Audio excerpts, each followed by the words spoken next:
السلام پہ الزام تراشی کرنے معاملہ عدالت تک پہنچا۔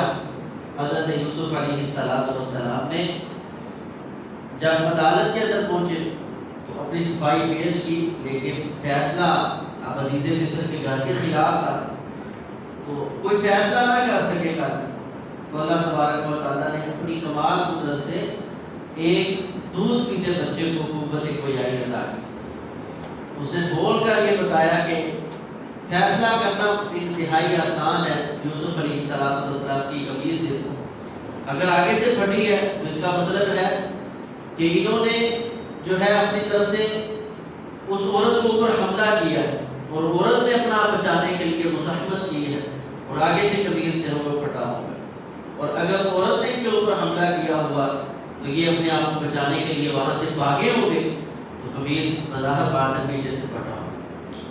تو کہتے ہیں عزیز مصر باغ کے لیے جانب آئے، جب دیکھا کہ قمیص آگے سے پھٹا نہیں ہے تو پھر نادم اور شرمندہ ہو کے جس کا اللہ تبارک و تعالیٰ نے دوسرے مقام میں ذکر کیا کہ اے یوسف اس بات سے اعراض کر لے، اور زلیخا کو کہا وَاسْتَغْفِرِي لِذَنبِكِ إِنَّكِ كُنتِ مِنَ الْخَاطِئِينَ، اللہ سے اپنے گناہوں کی معافی مانگو۔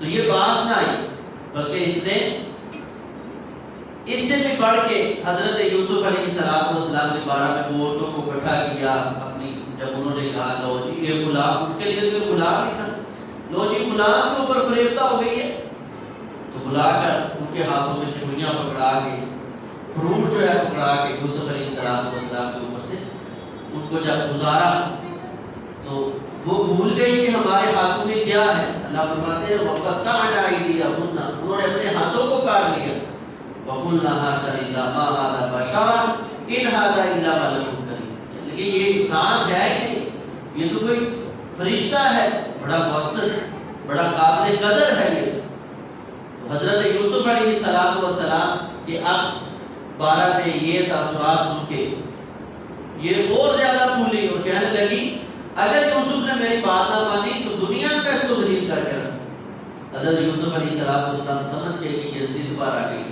اللہ تبارک و تعالیٰ سے دعا کی اے اللہ مجھے قید اس چیز سے زیادہ محبوب ہے جس کی طرف یہ مجھے بلا رہی ہے۔ تو یہ یوسف علیہ السلام کی زندگی اور سیرت ہمارے لیے ایک حیا کا بہت بڑا پیغام ہے، اور میں اکثر کہا کرتا ہوں کہ اس دنیا میں زلیخا بہت ہے لیکن ہمیں کردار ادا کرنا ہے یوسف علیہ السلام، اور ایسے بھی نہیں ہے، اس دنیا میں کفل بہت ہے کہ جو برائی کا کوئی موقع چھوڑنے کے لیے تیار نہیں ہے۔ ہماری ماں بہنوں کو اگر کردار ادا کرنا ہے تو وہ صاحبہ کفل والا کرنا ہے کہ جس نے اپنے یتیم بچوں کی خاطر اپنی عزت کو اس کے حوالے کیا، لیکن جب عزت کے اوپر وہ حملہ کرنے کے لیے آیا تو پھر اسی وقت اللہ کا خوف اور اللہ کا ڈر اس کے سامنے ذکر کر کے اپنی عزت کو بھی بچا لیا اور اس کی زندگی کو بدل کے جو جہنم کے دہانے پہ پہنچا ہوا تھا اللہ کا اس کو غنی بھی بنا دیا۔ تو یہ کردار ادا کرنے کی آج ضرورت ہے۔ تو حضرت یوسف علیہ السلام جیل میں قید کے اندر رہے، اور اس کے ساتھ جیسے خود پہلے ان کو خواب آیا، پھر اس کے بعد ان کے قیدیوں کو خواب آیا جو ساتھ تھے، پھر جو ہے وہ خواب عزیز مصر کو خواب آیا، تو اب اس کے مطابق فیصلہ لینے کے لیے وہ جو آدمی جس کو نجات ملی تھی وہ جلدی سے یوسف علیہ السلام کے پاس آئے۔ یوسف علیہ السلام نے ان کو خواب کی تعبیر بتلائی، کیونکہ جیسے میں نے پہلے ذکر کیا ہے کہ یہ دور کہانت کا دور ہے کہ باتوں سے باتیں نکال کر اس کا اصل مسئلہ جو ہے وہ نکال لینا۔ تو جب یہ خواب جو عزیز مصر کو آیا ہے کہ سات موٹی تازی گائیں ہیں، سات جو ہیں دبلی پتلی گائیں ان کو کھا رہی ہیں، اور اسی طرح سٹے ہیں، سات بڑے اچھے ہیں باقی بڑے خشک ہو چکے ہیں، تو یوسف علیہ السلام نے فرمایا کہ 7 سال تم بڑی کھیتی باڑی کرو گے اور اگلے 7 سال کے ہر سال کے، تو اس کے لیے تمہیں اپنے سٹوں کے اندر ہی دانے رکھنے ہیں، اگر تم کو الگ نہیں کرنا، کیونکہ اللہ تبارک و تعالیٰ کی قدرت ہے کہ دانے جب تک اس سٹے کے اندر رہتے ہیں خراب نہیں ہوتا، اس کو نہ کوئی گولی لگانے کی ضرورت ہے، نہ کوئی جو ہے نا ٹوٹکا استعمال کرنے کی ضرورت ہے۔ تو یوسف علیہ السلام نے حل بھی بتایا۔ اب عزیز مصر جو ہے وہ ذرا سوچنے میں مجبور ہوا کہ یار اس آدمی کو پہلے بھی نجائز جو ہے اس قدر ہم نے تنگ کیا ہے اور اب اس وقت یہ کام آ رہا ہے، اس کا مطلب ہے کہ آدمی عام نہیں ہے. تو یوسف علیہ السلام کے اپنے پاس بلائے. میں قربان جاؤں، نبی علیہ السلام نے فرمایا 9 سال تقریباً قید کے اندر رہے. تو جیسے ہی یوسف علیہ السلام کو بلایا ہے، یوسف علیہ السلام نے ہمیں سے انکار کر دیا. فرمایا پہلے وہی عورتوں کو دوبارہ بلاؤ اور ان سے پوچھو میرا کردار کیسا ہے. اگر کسی عہدے پہ میں فائد ہوں گا تو پہلے میں اپنا کردار دیکھنا چاہتا ہوں. نبی علیہ السلام نے بھی جب دعوت دی تھی تو کیا فرمایا تھا؟ فقط لبثت فیکم عمرا من قبل، آج سے پہلے 40 سالہ زندگی کا دور تمہارے ساتھ گزار کے بیٹھا ہوں، بتاؤ مجھے کیسا پایا ہے. تو یہ اللہ تبارک و تعالیٰ نے انبیاء کو سیرت اور کردار دیا ہوتا ہے کہ جو معاشرے کے لیے، رہنے والے لوگوں کے لیے آئیڈیل اور نمونہ ہوتے ہیں. تو نبی علیہ السلام نے فرمایا اللہ رحم کرے یوسف علیہ السلام پہ، اگر اس طرح کا معاملہ ہمارے ساتھ ہوتا تو ہم ضرور اس کی دعوت کو قبول کر لیں کہ چلو یار جیل سے ہم نجائز ادھر پھنسے ہوئے. لیکن اللہ تبارک و تعالیٰ نے یوسف علیہ السلام کو کمال حکمت کے ساتھ نوازا ہوا. حضرت یوسف علیہ السلام گواہیاں لے کر جب عزیز مصر کے پاس آئے تو فرمایا وما ابرئ نفسی ان النفس لامارہ، میں اپنے نفس کو بری نہیں کرتا. حقیقت بات یہ ہے کہ انسان کے نفس کی جو 3 قسمیں ہیں ان میں سے ایک قسم نفس امارہ کی بھی ہے. نفس امارہ وہ نفس ہے جو انسان کو فطرتی تقاضوں پہ برائی کو پرمادہ کرنے کی کوشش کرتا ہے. حکم اچھا کر کے کون دیکھ رہا ہے، کیا ہو گیا، کچھ نہیں ہوتا، چلے کر کے دیکھ لیتے ہیں، اب کر لینا، پھر معافی مانگ لینا. جیسے یوسف علیہ السلام کے بھائیوں نے کہا قتل کر دو، بعد میں جو ہے نا مسلم ہو جانا. تو فرمایا نفس امارہ میرے اندر بھی موجود ہے. رسول اللہ صلی اللہ علیہ وسلم نے اس کی وضاحت کی ہے. فرمایا جو بھی انسان پیدا ہوتا ہے اس کے ساتھ ایک شیطان پیدا کیا جاتا ہے جو اس کو برائی کا حکم دیتا ہے. صحابہ نے پوچھا آپ کے ساتھ بھی؟ فرمایا ہاں میرے ساتھ بھی وہ پیدا کیا گیا تھا، لیکن اللہ تعالیٰ نے مجھے اس کے اوپر غالب کر دیا ہے. ایک روایت میں ہے کہ وہ مسلمان ہو گیا ہے، ایک روایت میں ہے کہ اللہ نے مجھے اسے محفوظ کر دیا ہے. یعنی انبیاء کے ساتھ بھی یہ شیطان جو ہے جو انسانی فطرت کا تقاضا ہے وہ پیدا ہوتا ہے. لیکن جس قدر انسان اپنے رب کے ساتھ تعلق مضبوط کرتا ہے اللہ تبارک و تعالیٰ اس نفس امارہ کے اوپر معمول جو شیطان ہے اس کو کمزور کر دیتے ہیں. فرمایا میں اپنے نفس کو بری نہیں کر رہا، میرا نفس بھی جو ایک امارہ میرے اندر موجود ہے. دوسرا نفس نفس لوامہ ہوتا ہے جو انسان کو ملامت کرتا ہے. جب کسی کے ساتھ زیادتی کر دیں، اللہ کی نافرمانی ہو جائے تو دل کے اندر کھٹن سی محسوس ہوتی ہے یار یہ اچھا نہیں کرنے کی. یہ جو انسان کو ملامت کرنے والا ہوتا ہے یہ نفس امارہ ہوتا ہے.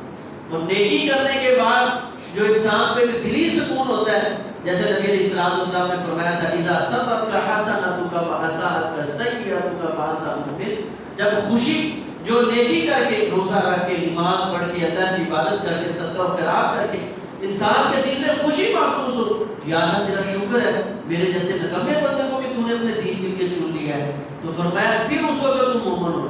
تو یہ نفس مطمئنہ ہے کہ جو نیکی کرنے پہ آدمی کے دل کے اندر اطمینان بڑھاتا ہے. تو اللہ تبارک و تعالیٰ نے حضرت یوسف علیہ السلام کی یہ کیفیت اور حالت کو ذکر کیا. اب حالات بدلے. اللہ تبارک و تعالیٰ نے جب قحط سالی کا موسم آیا تو یہ قحط سالی مصر سے چلتی چلتی کنعان کے جو ہے علاقے ان کو بھی اس نے اپنی دبوچ میں لیا. تو اب حضرت یوسف علیہ السلام کے جو بھائی ہیں وہ خزانہ لینے کے لیے آئے. حضرت یوسف علیہ السلام کے سامنے کھڑے. حضرت یوسف علیہ السلام نے ان کو پہچان لیا، انہوں نے نہیں پہچانا.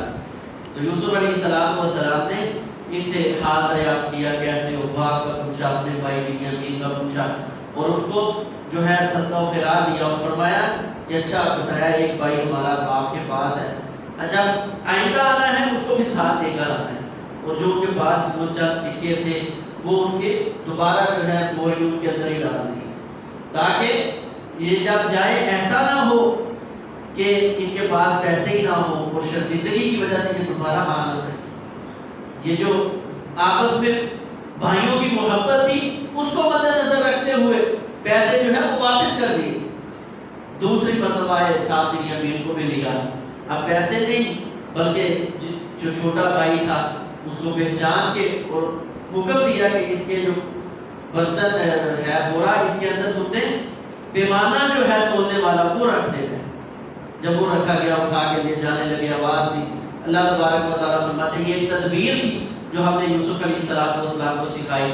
تو آپ مزید پہ آ گئے کیونکہ بڑے قوی تھے، مفسرین نے ان کو بڑا مضبوط لکھا ہے، بہت اللہ نے ان کو قوت کے ساتھ نوازا ہوا۔ تو جب آدمی قوی ہوتا ہے تو کسی کی بات جلدی تسلیم نہیں کرتا، بلکہ اکثر طور پہ اپنا نقصان کر بیٹھتا ہے، سوچتا کام ہے نا اپنی طاقت کے بل پہ۔ تو یوسف علیہ السلام فرمانے لگے اچھا اگر تم میں سے کسی کے پاس نکل آیا تو پھر کیا سزا ہے؟ کنعان کے اندر سزا یہ تھی کہ جو چور ہے جس کی اس نے چوری کی ہے 1 سال اس کے گھر کی خدمت کرے گا، جبکہ مصر کے اندر ایسی سزا نہیں تھی۔ تو انہوں نے اپنی سزا کے مطابق ٹھیک ہے چور ثابت کریں تو 1 سال وہ نا خدمت کرے گا تمہاری۔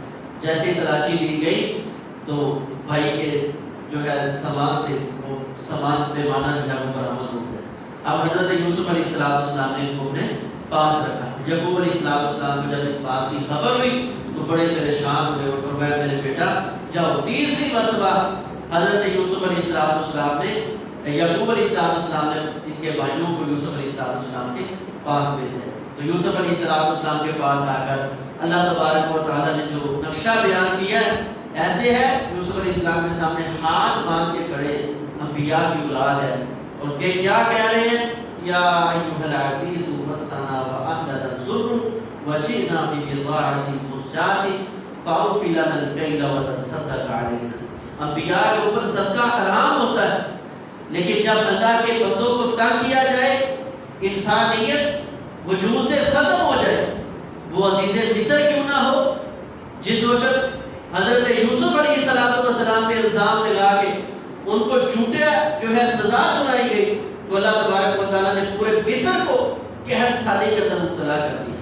اور اگر اللہ کے نبیوں کے بیٹے جو ہیں وہ بھی کسی اللہ کے بندے پہ ظلم کرے تو اللہ تبارک و تعالیٰ ان کو حرام کھانے پہ بھی مجبور کر دیتے ہیں۔ میں وتصدق علینا، اے یوسف آج ہمارے اوپر صدقہ کر دیں، یہ حالت ہو گئی۔ وجئنا ببضاعة مزجاة، آج ہم آپ کے پاس کھوٹے سکے لے کر آئے ہیں۔ مفسرین کہتے ہیں یہ وہی کھوٹے سکے ان کے پاس بچے تھے جس کھوٹے سکوں کے عوض انہوں نے یوسف علیہ السلام کو کنعان کے اندر بھیجا۔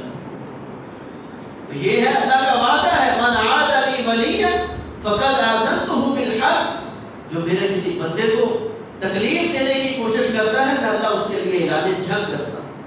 تو یوسف علیہ السلام کی سیرت سے ہمیں یہ سبق ملتا ہے کہ کسی کو حقارت کی نگاہ سے نہیں دیکھنا۔ مجھے چھوٹا سمجھ کے نکال دیا محفل سے، مجھے یہ تو بتاؤ کہ چاند کی مجلس میں ستارے نہیں ہوتے؟